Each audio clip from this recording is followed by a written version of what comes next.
எங்க நைனாவுக்கு வீடியோ போடுறதுனா ரொம்ப பிடிக்கும். அதான் 5 வருஷமா வீடியோவா விதவிதமா போடும்.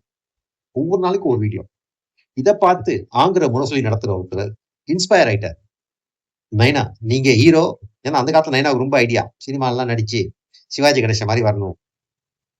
கூடவே சரோஜா தேவி வீட்ல இருக்கு. அதையும் கூட்டிக்கிட்டு குதூகலமா பார்க்கலாம் தெரியணும்னு. அப்ப முடியல, இப்ப பண்றார்.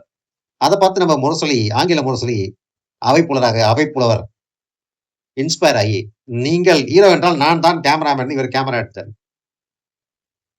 இவங்களுக்கு நாட்டுல தேனாரும், பாலாரும் ஓடிக்கிட்டு இருக்குன்னு நினைப்பு.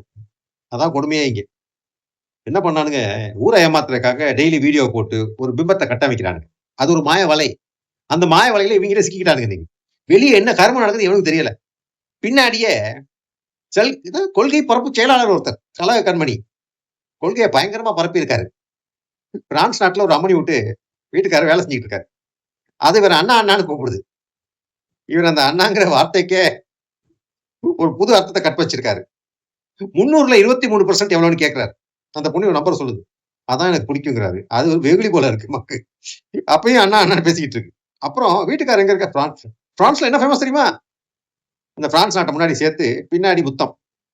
அந்த முத்தம் தான் எனக்கு ரொம்ப பிடிக்கும் அப்படிங்கிறார். ரொம்ப இன்டா கொடுக்குறாரு. சோ அப்பப்ப வாட்ஸ்அப்ல டியர் டியர் எல்லாம் பேசுறாரு. அது அண்ணா அண்ணாங்குது. என்ன நான் டியர் அண்ணாங்கிற? எனக்கு டியர் தான் பிடிக்கும். இவ்வளவு அட்டூழியங்கள், ஒரு கேவலமான மனநிலை. அதாவது நாங்க ஆட்சியில இருக்கோம். என்ன வேணா பண்ணுவோம்டா. எவன்டா எங்களை கேட்கறது? 2.5 வயசு குழந்தையில இருந்து 60 வயசு கிழவி வரைக்கும் வேட்டையாடி இருக்காங்க. 7 வயசு குழந்தைவன் என்ன ஆச்சுன்னு தெரியல, காணும் அதை.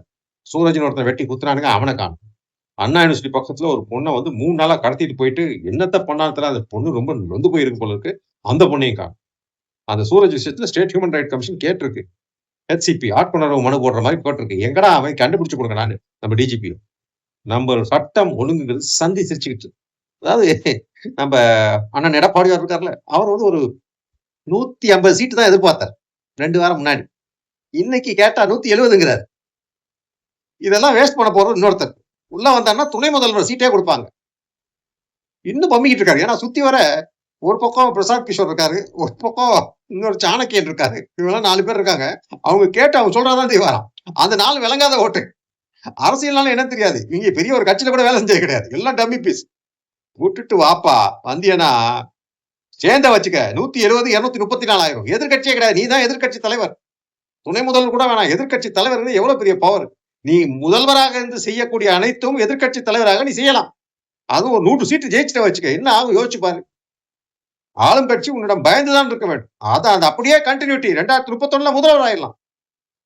இல்ல நான் நிறைய நேரம் முதல்வர் தான். அப்படியே அந்த 2 இட்லி கட்டி கட்டி சொல்லிட்டு போயிரு. சினிமா ஹீரோ காத்தம். அண்ணன் தம்பி role no no no only hero. ஆண்டவனே உங்களை கடவுளை தான் காப்பாத்தணும். வந்து சேருங்க தம்பி. கடைசியில முட்டு சந்தில விட்டு போயிட போறானுங்க 4 பேரு. ஏன்னா இவனுக்கு எதுவுமே உருப்படிக்காது. அரசியலே தெரியாது. பெரியவா சொன்னா பெருமா சொன்ன மாதிரி வாங்கோ.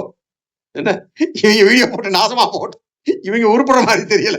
கடவுளே இந்த வயசுல வீடியோ போட்டு விளையாண்டுட்டு இருக்கானுங்க.